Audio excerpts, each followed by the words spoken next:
How's it going, everybody? Francesco Bologna here. Welcome back to another beat making episode. Now, as you can actually see, a lot has happened. First of all, brand new controller, and I'll be doing a review on that later. But right now, wow, I am so hyped to be doing something awesome right here. So, yeah, welcome to another beat making video.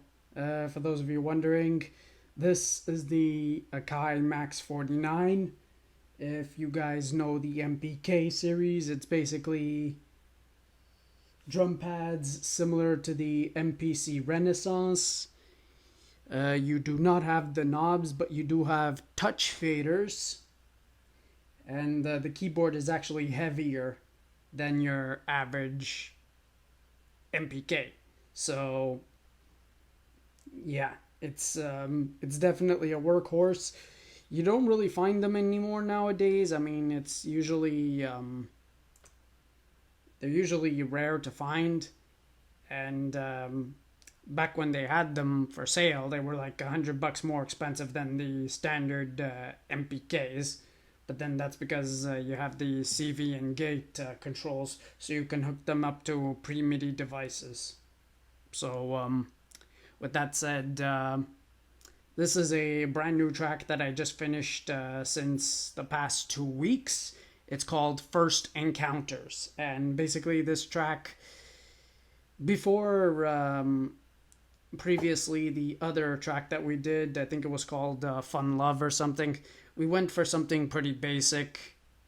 And this time we went for something complicated because, as you can see, there's a lot of stuff going on, especially with automation. And this is the very first time I've ever done an automation on a fully fledged song. So basically, for this track, I've used 9 tracks and a lot of VSTs. And I know what you're all wondering. Why is there a lot of Cakewalk TTS ones on the side? Here's the thing. This is actually a bug that I found, and I've already submitted it to Cakewalk. So basically, this whole setup here, this entire interface is designed to support and work with the MAX49. I mean, I've gone online to map all these buttons over here, all the faders, the drum pads, the keys as well. And basically, you got 4 banks of 8 per pad and per fader. And the arm buttons actually do work, so I can actually arm a track, turn it off, arm the next track, and if I go to the next bank, I can arm the other 8, so there's full flexibility there. And this is entirely workable with Cakewalk Sonar. I mean, I already created my preset. I chose preset 30. Before it was generic, now it's actually Sonar. I can actually override it. And now I can just flip the 30, click the enter button, and open up my template, because I actually did create a template for this, and it's pretty much ready to go. It took me a week to do it, but in the end, even though it was a pain in the ass, I mean, at the end, it was worth it, because now I got everything working. I got Sonar running, and everything is just awesome, you know? So, again, I used 9 tracks, and again, these are not actually Cakewalk TTS ones. These ones here are the Cakewalk TTS ones. All these here are just VSTs of different instruments. And again, I sent the bug report to Cakewalk. They're going to be trying to fix that in the next update. So, with that being said, let's start listening to some tracks. So, track number 1, I used a brand new VST. It's called Cedar. Let's just let it load for a second. Okay, so this is Cedar. I chose an SL Breach as my preset, and this is what it's supposed to sound like. So take a listen. Okay, so this is a bug that I've encountered. Let's turn these off. Let's turn this guy on. And okay, so this is another bug that I encountered. Usually what I would do is I would replace the track and reopen Cedar. And I remember the preset, it was an SL breach. So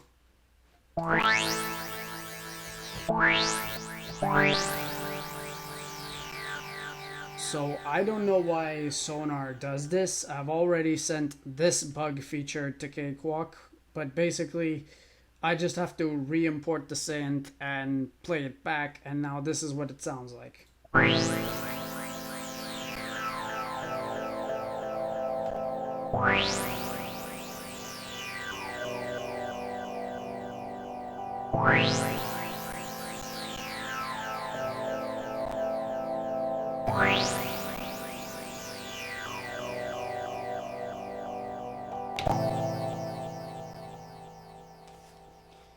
And one more thing I forgot to mention about the MAX49, I got the transport controls working so I can do my rewind, fast forward, stop, play, record, and of course I got my up and down octaves. Aside from that, there's also the arpeggio, and I actually use the arpeggio of the MAX49, so definitely a big reason why I now use the MAX49 instead of the Oxygen. I mean, I still have plans to use the Oxygen, but I don't know what to do with it. I mean, I do not want to sell it, that's for sure.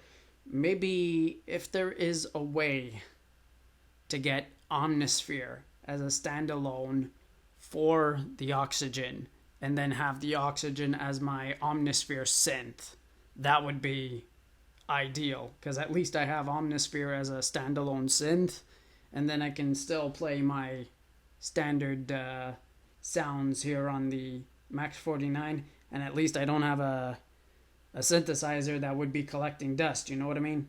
So enough of that, let's move on to the next track number 2. As I said, this is not Cakewalk TTS1, this is Novation Bass Station, and as I said, the naming convention is a bug.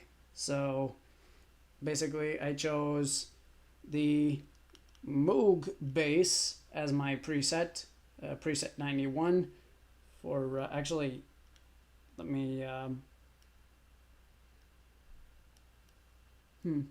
apparently it doesn't show me the name of the preset, but oh well, never mind that. Anyway, so yeah, it's actually it says right here it is a Moog bass. So basically I chose Moog bass. I actually turned on the Arpeggiator.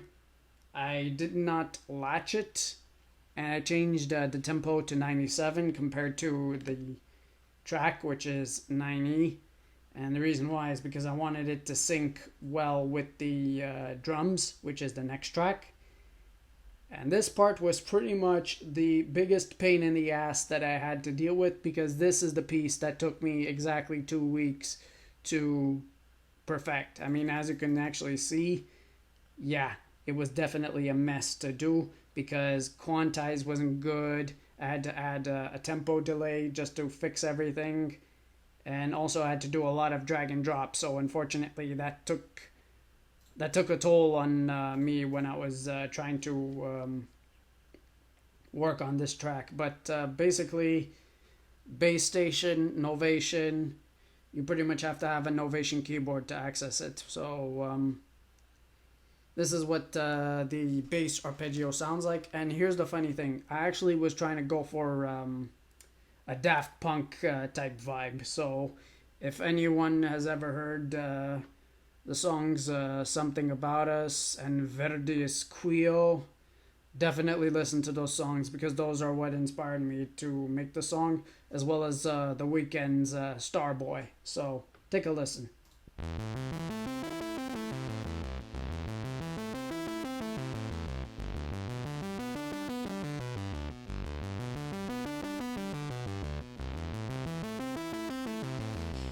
So yeah, this is not coming from the Bass Station VST. This is all running from the MAX49. As I said, it's got a built-in arpeggiator. I can latch it if I want to. I can even switch it to sequence mode and I can have the time division running. So it definitely is an ideal synth for performance, even though it's not a performance synthesizer, but rather a performance controller. And to be honest with you, this is actually my favorite pattern in the entire song. This whole 4-bar loop with the arpeggio from the Novation bass station.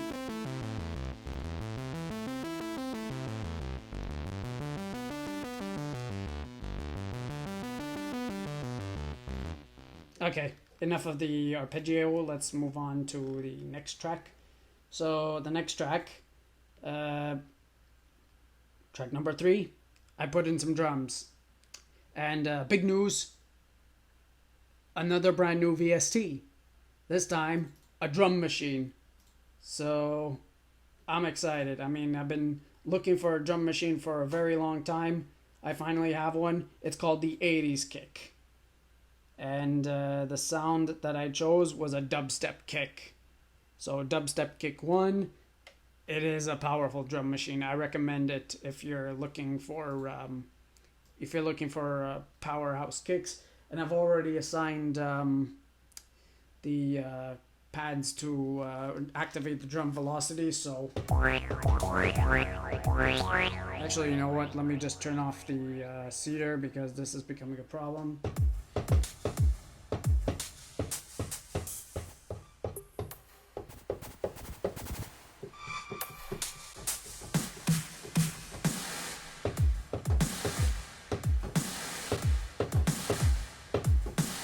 And the cool thing about the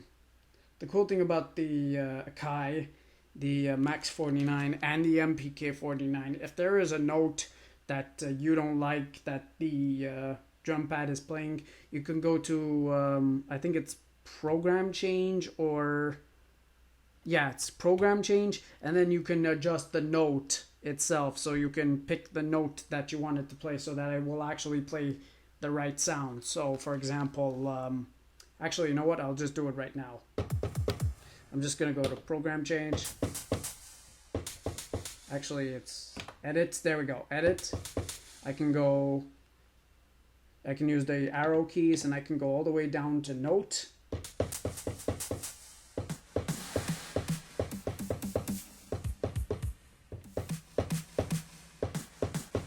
And as you just saw, I just changed the note completely. So I can go.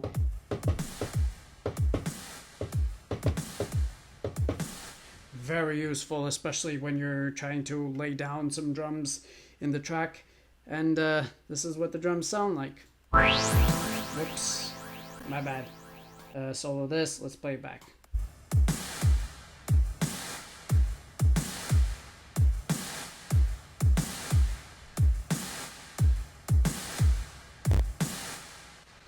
And mind you, I've already quantized all these tracks and I've done the mix down, so no need to worry about that. So yeah, that was pretty much the drums, 80s kit. I definitely recommend this VST. It is really awesome. You can go check it out at thepluginboutiques.com. I'll try to post the link in the description. Anyway, next track. The next track, I wonder what this one was. Something to do with, you know what? Let's just open it and see what we have. Okay, so this is one of the DSK series. This is Ethereal Pad Z2. And when I said the DSK series, I got a lot of them here. I got Acoustic Keys, Choir Z, Dreams. This one, the Ethereal Pad Z, Orenz, Overture. So yeah, I got about 1, 2, 3, 4, 5, 6. I got about 7 of the DSK series, and it is really nice to have, especially they're free. And if you're looking for your first collection of VSTs, HG Fortune and DSK are a good one to start. And besides, I haven't used DSK yet, so let's see what it sounds like. So this is DSK. I used pads, and the preset is Ethereal Pad 2. So you play it back, and this is what it sounds like.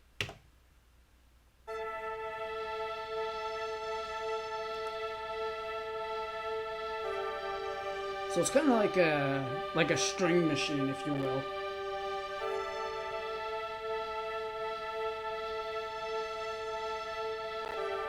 And in my opinion, it just sounds beautiful.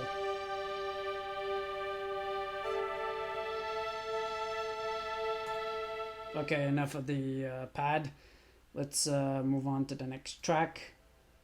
Next track, track number 5. I've gone ahead and did something different here. And track number 5, that's right, ladies and gentlemen, XV5080. I finally got around to trying out the Roland Cloud. I actually have 3 instruments unlocked at the moment. I got XV5080, JV1080, and the JX3P. These are 3 instruments that I never, ever, ever had a chance to use. And it is just awesome just to try them right here in Sonar. And mind you, I mean, I said it before, I already have a history with the Junos and the Jupiters because I've already played them. Like, I played the emulations of them. And I cannot find any emulations whatsoever of JV1080, XV5080, and the JX3P. Hence why I pretty much picked these up. Well, actually, I picked up the JV1080 and the XV5080. I'm planning to get the JX3P soon, but as of now, JX3P is unlocked, so might as well take advantage of it for as long as possible.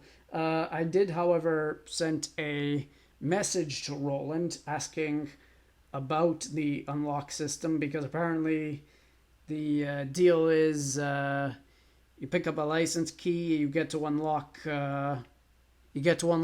certain instruments. So actually it's funny because I already unlocked SH2, Juno 106, Jupiter 8, even though I already have the emulations of those. And it's really weird. So I sent a request to Roland asking to clarify what exactly this policy is.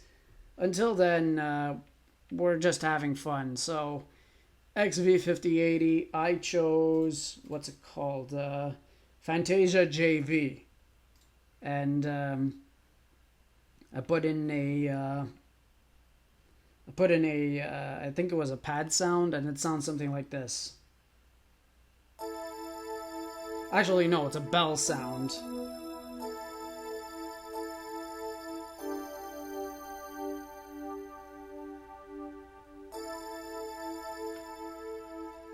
It actually sounds like the D50 Fantasia. It really does. I don't know why, but it sounds similar to it. And of course, D50. I do have the history with the D110.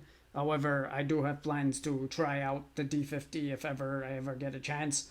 Let's move on to the next track. This one, I'm gonna take a wild guess. This has to be JV1080. And I was right. So yeah, this is JV1080.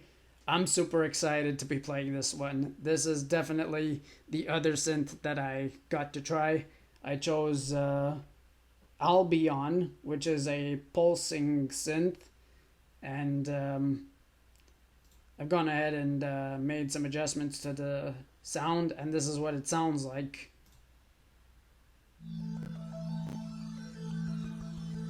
So once again, I used another arpeggio, and this is very beautiful. I love the sound of JV1080, and not to mention, I've never heard this sound before in other synths, so it has like this phaser sound, which I really appreciate it. And I mean, Roland are famous for their warm sounds that they offer.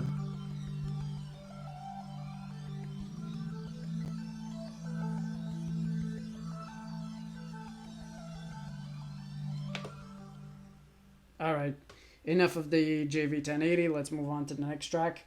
This next track, again, it is also part of the Roland Cloud. This is the JX3P.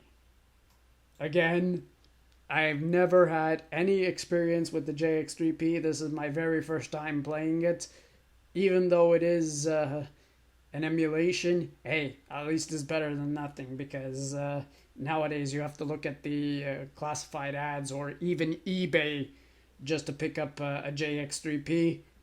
I don't have plans or budgets to do so, but this is really awesome. Filter FLW is the patch I sect.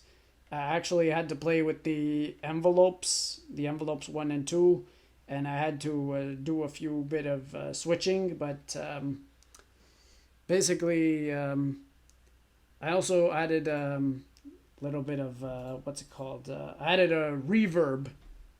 So this is the reverb. I've set it to inverse and late. And actually, what's funny is that I also put in another reverb on another track. Let me just see if I can find it. Okay, I put a tempo delay on the arpeggio on the second track. Just a standard tempo delay. Here we go, the drums. So I just chose a hall, and I just I didn't pick a preset. I just picked the hall as it is. Hence why there's a lot of vibration going on in the drums as the drums are playing. But yeah, this is JX3P. Added a reverb late, and it was an inverse bank. So take a listen.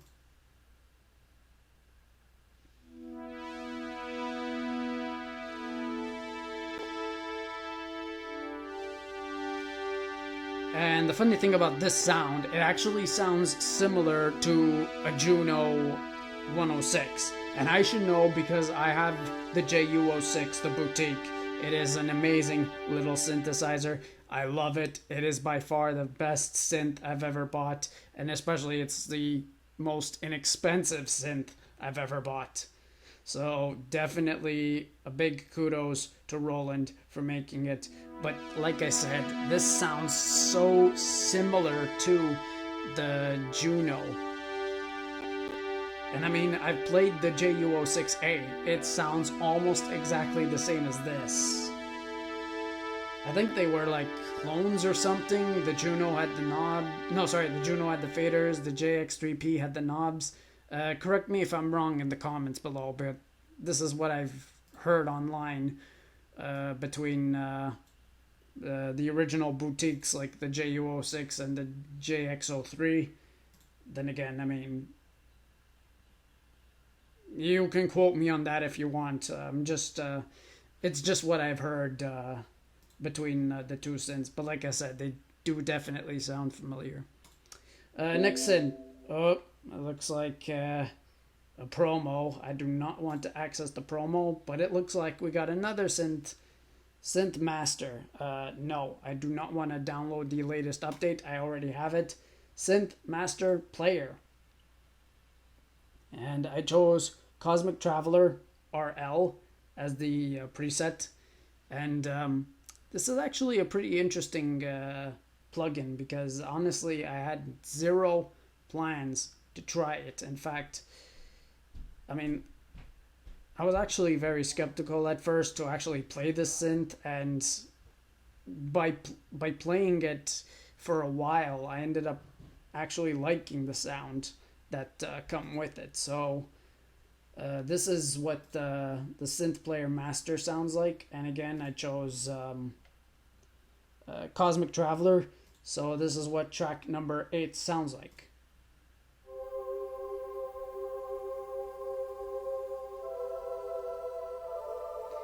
So basically it's like a choir synth, if you will.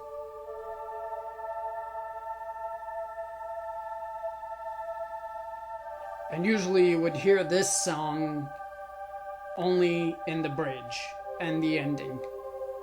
And to be honest, this is the second part of my favorite. Yeah, it's pretty much my favorite second part of the song.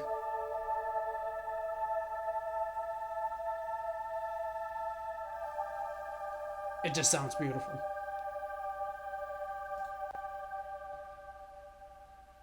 Alright. And the final track that I have is good old Cakewalk Sound Center. And I actually have default program as my set patch. I did not pick any other preset. All I did was do a auto pan, and I've added Raum as my reverb effect. Raum is from Native Instruments. It is really an awesome plugin. I'd recommend it, especially if you're gonna do R&B electro. And I have the init patch, and I had to do a lot of modulation and knob tweaking just to make the sound what it is right now. So take a listen. This is Cakewalk Sound Center, and it's just a default patch with a Raum reverb.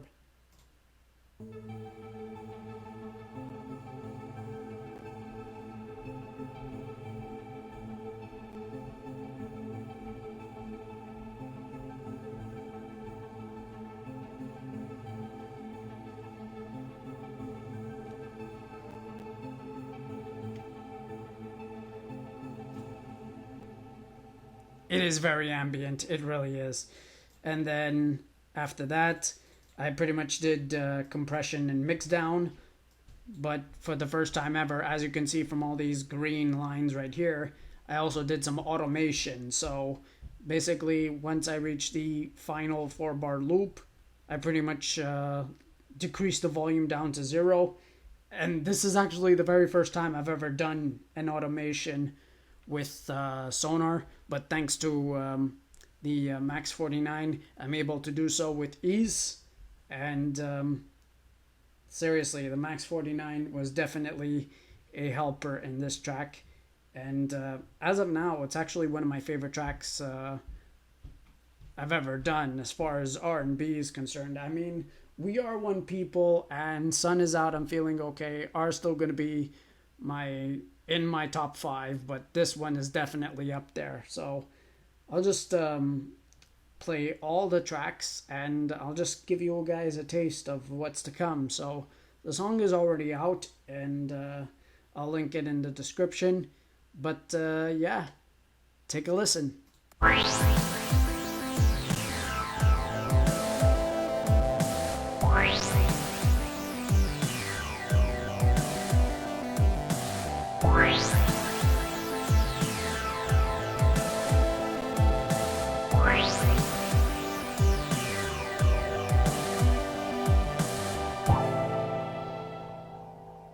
I think I'll stop it there for now. But yeah, if you want to listen to the complete song, the link is in the description. And yeah, that's pretty much it on my end. So that was my brand new track, First Encounters. I had a lot of fun making this track, despite the fact that I did encounter some bugs. And that's pretty much it. So thank you guys for watching, and I'll see you in the next video. Peace. Okay, so finally, as I promised, this is the MAX49. MAX49, for those that do not know, is a flagship version of the MPK. Now, the MPK was definitely a big powerhouse as far as MIDI controllers were concerned. You had the drum pads, you had knobs, and you had faders. The livery was black, you had LCD display, pitch bend mod wheels, and you had the Arpeggio. This, the MAX49, is a much higher end controller in the sense that you got all these touch faders here. Then you got, of course, the drum pads, but unlike the the MPK drum pads from the MPK49, these ones are actually backlit. They're much more pressure resistant, and not to mention these pads are actually based off the flagship MPC, the Akai Renaissance. So the previous model actually had worse pads, which were not backlit. They were all gray colored, And if you watch my friend on YouTube, I think it's The Medicine. He has an MPK49, and he actually had to install fatter versions of the pads where you had to pretty much take the keyboard apart just to install the pads. I mean, you can tell how bad the pads were in the previous MPK version. Nowadays, the Max49 is discontinued, and you have the MPK249, which is taking its place. It's pretty much the same livery as the original MPK, except with 4 more pads and what have you. But this thing is not to be underestimated. I mean, I can do all kinds of things. I can change notes if I want to, especially right here. I can change notes of any pad that I want. And it can actually show me what I'm affecting. And of course, it's velocity sensitivity, so I could go full level if I want to. I can turn it off. I can really I can really hit it hard or soft or as much as I want. And of course you got the arpeggio as well as a sequencer with the on and off and a latch function. You got note repeat, so I can do time division on the sequencer. And of course I got the transport controls. And actually I had to create a template just to make all this work in Sonar. And of course you got your banks, so bank 1, bank 2, bank 3, and bank 4. I got access to 8 faders each, and the same applies with the pads, so I can go bank A, bank B, bank C, and bank D. And then you got your time division. Time division is for your sequencer, so you can dictate how slow or fast you want your sequencer or your arpeggio to run. And of course, these are your arm buttons. So you can actually arm your tracks before you send them to record. And this is the part that actually took me a week just to configure, because I really want to take advantage of these buttons right here. As for the keyboard, it's definitely much heavier than the MPK49. It feels a bit more I don't know, it feels more metal than it does. Oh, and one other thing I forgot to mention. When you go to presets, the presets are actually much different compared to the MPK49. So here you got Korg, so you can control the Korg Legacy Collection. You got Live, so Ableton Live. You got Reason. You got Reason with the sequencer, Cubase, Logic, FL Studio, FX Guru, Pro Tools. You got General MIDI drums. You got Chromatic, and then 17 to 30 is generic. But I have actually overwritten Program 30 as Sonar, because Sonar is the one that works in Cakewalk. And yeah, it's actually a real shame that Sonar was not included in the actual presets of the Max49, because the original MPK did have Sonar as a preset. So I unfortunately had to do this preset manually, but it does offer the ability to customize based on which VST you're using. And of course you got Mackie Control, and you got Akai Connect as well as Huey. But Sonar is definitely a connection that I use. Around the back, you got CV and gate out, so you can pretty much run your modular gear or anything that is pre-MIDI. You got your control pedals here, foot switch 2, foot switch 1 sustain, and your expression. And then you got MIDI in and out, USB, and a power supply. So you can actually power either or. So this thing is really a beast in the studio.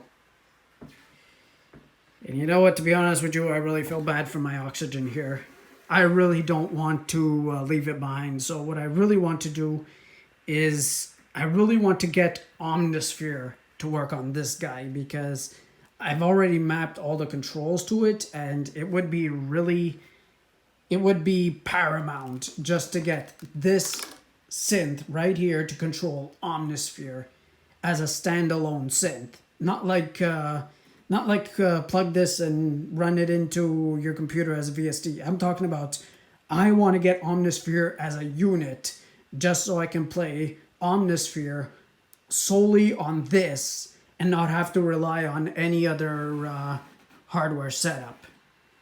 If I can do something like that, that would be ideal, because like I said, I do not want to sell this keyboard, especially I've had long years with this thing, and I do not plan to part with it anytime soon. So let me know how I can achieve that, maybe with a Raspberry Pi or something. Regardless, thank you guys very much for watching, and I'll see you in the next video.